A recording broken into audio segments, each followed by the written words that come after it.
এতদিন অর্ডার নেওয়া বন্ধ ছিল, তো আজকে থেকে শুরু করছি আবার। আজকে থেকে না, আগামীকাল থেকে আর কি। তো যারা যারা অর্ডার দিবেন অবশ্যই দিবেন। আর মনে করেন যে আমার সবচেয়ে বেশি ভালো হয় যে হোয়াটসঅ্যাপে যোগাযোগ করলে। আরেকটা কথা সবসময় বলি যে আপনারা যারা অন্য পেজের পিঠার সাথে আমার পিঠা অবশ্যই মানে তফাৎটা মানে করেন আপনারা, আমি দেখি, আমিও দেখছি। কিন্তু আমি মনে করেন যে আমি এতগুলো পিঠা একদিনে বানাই একসাথে, তারপর আমি মনে করি আমার পিঠার কোয়ালিটি মাশাল্লাহ সবচেয়ে বেশি সুন্দর। আমি অনেক পিঠার কোয়ালিটি আমি দেখছি, আমি সব ভিডিও সব পেজে আমার দেখা শেষ, মানে আমার সামনে আসে আর কি।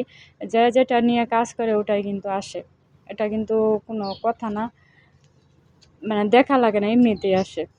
তো আর অনেকে বলে যে চাল বেটে পিঠা বানালে নাকি পিঠা মানে চাল বাটা আর গুঁড়া একই কথা। একই কথা নয়।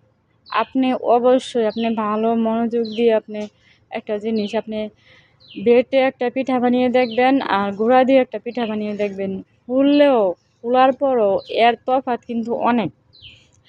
যারা হঠাৎ করে খায় এই তফাৎটা তারা বোঝে না, কিন্তু যারা সবসময় পিঠা খায় ওরা বুঝতে পারে যে কোন পিঠাটা পারফেক্ট আর কোন পিঠাটা পারফেক্ট হয় না।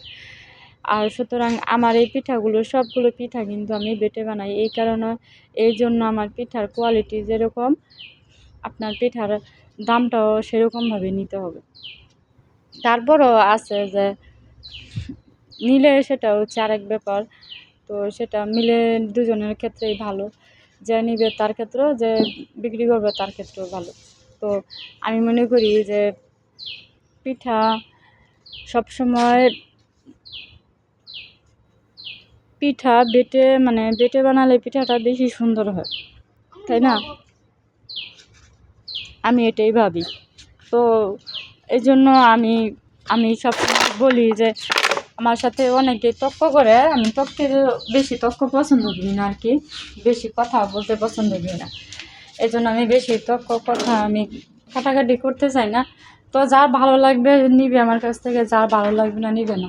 কিন্তু আমি যেটা ভালো মনে করি, যেটা আমার কাছে ভালো লাগে, যেটা মনে করি যে যেটা করলে আমার ভালো হবে, তো আমি সেভাবেই পিঠাটা বানানোর চেষ্টা করি, তাই না?